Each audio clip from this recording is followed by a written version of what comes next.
আসসালামু আলাইকুম। জসিন্তা জিনিয়া আমন্ত্রণ জানাচ্ছি এনটিভির মধ্যাহ্নের খবরে।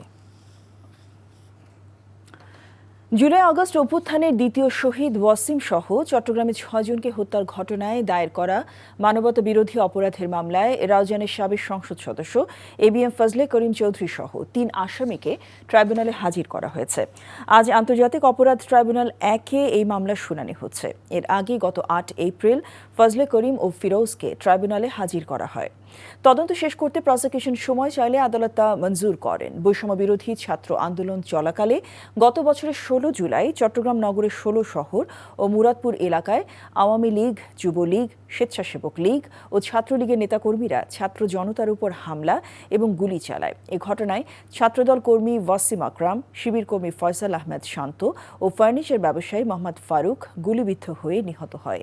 এছাড়া ১৮ জুলাই চট্টগ্রামের বহদ্দারহাটে ছাত্রলীগ, যুবলীগ, আওয়ামী লীগ নেতাকর্মীদের ছোড়া গুলিতে দোকান কর্মচারী সাইমন, শিক্ষার্থী তানভীর সিদ্দিকী ও চট্টগ্রাম বিশ্ববিদ্যালয়ের শিক্ষার্থী হৃদয় চন্দ্র তরুয়া নিহত হন।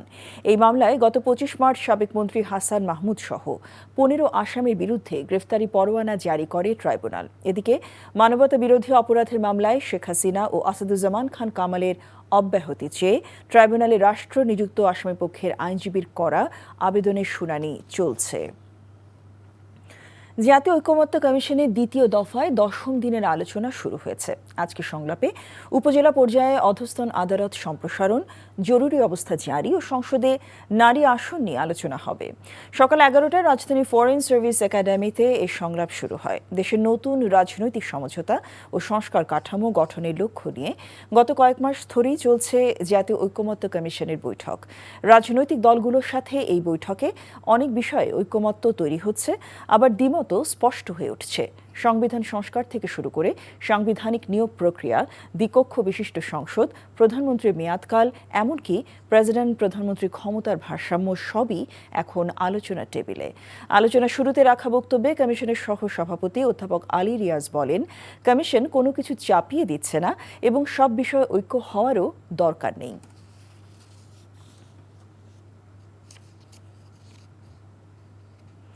জাতীয় ঐকমত্য কমিশনের বৈঠকের আরও খবর জানতে আমরা সরাসরি যাচ্ছি রাজধানী ফরেন সার্ভিস একাডেমিতে। সেখানে আছেন আমাদের সহকর্মী শফি মাহমুদ সাগর। সাগর, আজকের বৈঠকে কি নিয়ে আলোচনা হচ্ছে এবং কি বলছেন অংশগ্রহণকারী রাজনৈতিক দল এবং জাতীয় ঐকমত্য কমিশন? জসিন্তা, জাতীয় ঐকমত্য কমিশনের সাথে সংস্কার বিষয়ে রাজনৈতিক দলগুলোর এই দ্বিতীয় দফার ১০ম দিনের বৈঠক কিন্তু চলছে।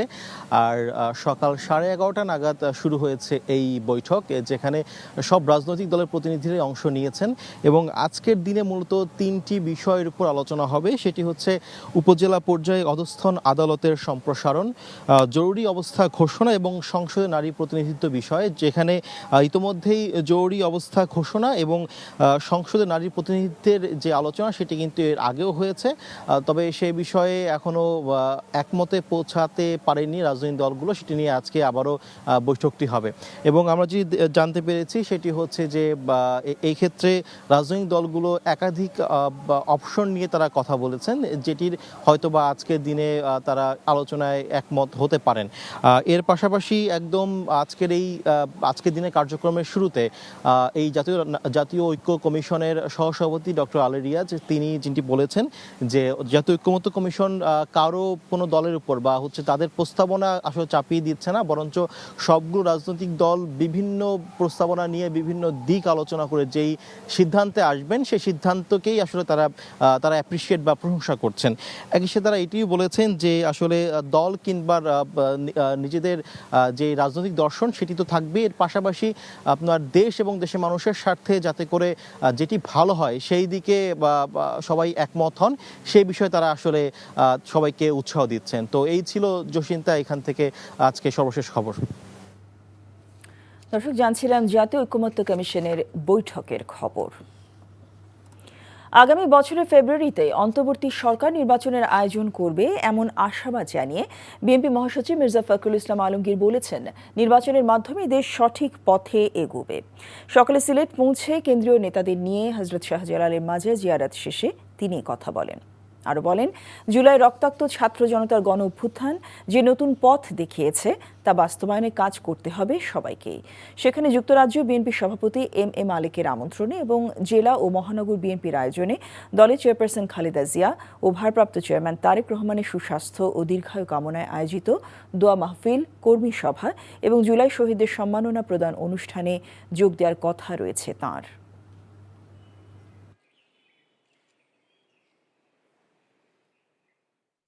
লন্ডনে ভারপ্রাপ্ত চেয়ারম্যান জনাব তারেক রহমানের সঙ্গে প্রধান উপদেষ্টা প্রফেসর ইউনূসের যে বৈঠক হয়েছে, সেই বৈঠকে মধ্য ফেব্রুয়ারিতে নির্বাচনের একটা মোটামুটি আলোচনা হয়েছে।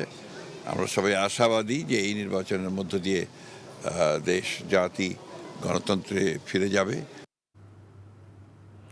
বগুড়া, জয়পুরহাট, রংপুর, নওগাঁ এবং রাজশাহীর পর জাতীয় নাগরিক পার্টি এনসিপির জুলাই পদযাত্রা শেষে আজ নাটোরের উদ্দেশ্যে রওনা হয়েছে। কেন্দ্রীয় নেতাদের আগমন উপলক্ষে ব্যাপক প্রস্তুতি নিয়েছেন এনসিপির নেতাকর্মীরা। নাটোর থেকে সরাসরি যোগ দিচ্ছেন সেখানে আমাদের স্টাফ করেসপন্ডেন্ট হালিম খান।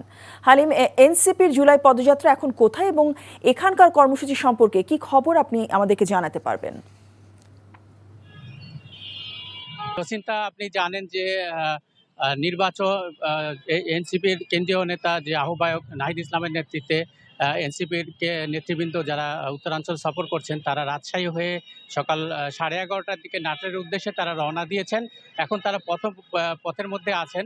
সেখান থেকে এনসিপির যারা নাটোরের নেতৃবৃন্দ আছেন, তারা তাদেরকে নাটোরের সীমান্তে তাদেরকে রিসিভ করবেন, বরণ করবেন। সেখান থেকে তারা তাদের গাড়িবহর প্রথমে আসবে নাটোর শহরের যে স্টেশন বাজার একতার মোড় আছে, সেই একতার মোড়ে তারা প্রথম একটা সংক্ষিপ্ত পথসভায় বক্তব্য দেবেন। পথসভার শেষে তারা পদযাত্রা নিয়ে প্রায় 3 কিলোমিটার পাড়ি দিয়ে তারা প্রথমে আসবেন তাদের যে নতুন দলীয় কার্যালয়টা গতকালকে তারা করেছেন, সেই কার্যালয়ে আজকে তারা নেতৃবৃন্দ উদ্বোধন করবেন। উদ্বোধন শেষে তারা জুলাই যোদ্ধাদের সঙ্গে মত বিনিময় করবেন। মত বিনিময় শেষে তারা আসবেন নাটোর শহরের যে স্বাধীনতা চত্বর আছে, আমি যেখানে অবস্থান করছি, এইখানে তাদের প্রধান সমাবেশ হওয়ার কথা আছে। এবং এখানে আপনি দেখতে পাচ্ছেন যে আমার পিছনে তারা স্বাধীনতা চত্বরের যে স্মৃতিসৌধ আছে, সেই স্মৃতিসৌধ তারা ইতিমধ্যে প্রস্তুত করে ফেলেছে। এখানে নেতৃবৃন্দ অপেক্ষা করছেন।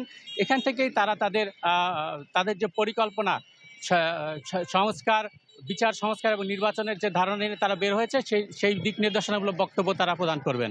জসিন্তা। দর্শক, জানছিলাম জুলাই পদযাত্রার খবর। এনটিভির প্রতিষ্ঠা বার্ষিকের খবর।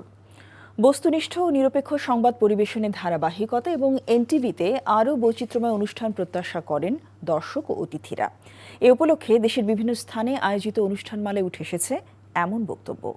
আমাদের প্রতিনিধিদের পাঠানো তথ্য এবং ছবিতে জীবন আহমেদের ডেস্ক রিপোর্ট।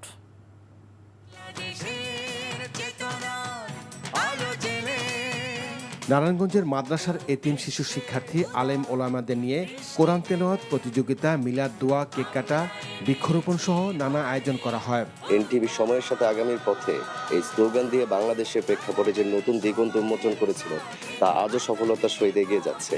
22 পেরিয়ে 23-এ পা দিল। এনটিভির জন্য অনেক শুভকামনা। নওগাঁয় বর্ণাঢ্য আয়োজনের মধ্য দিয়ে এনটিভির প্রতিষ্ঠাবার্ষিক পালিত হয়েছে। কেক কাটার পর জেলা প্রেস ক্লাবের সামনে থেকে র্যালি বের হয়। র্যালিটি শহরের প্রধান সড়ক প্রদক্ষিণ করে প্রেস ক্লাবে এসে শেষ হয়। কক্সবাজার প্রেস ক্লাব মিলনায়তনে এনটিভির প্রতিষ্ঠাবার্ষিকীর কেক কাটা হয়। অনুষ্ঠানে গণমাধ্যম কর্মীরা ছাড়াও বিভিন্ন রাজনৈতিক, সামাজিক সংগঠন সহ নানা শ্রেণী পেশার মানুষ উপস্থিত ছিলেন। সিরাজগঞ্জে প্রেস ক্লাব হলরুমে আলোচনা সভা, কেক কেটে এনটিভির প্রতিষ্ঠাবার্ষিক পালন করা হয়। অনুষ্ঠানের শুরুতে জুলাই নিহত শহীদদের প্রতি শ্রদ্ধা জানিয়ে 1 মিনিট নীরবতা পালন করা হয়।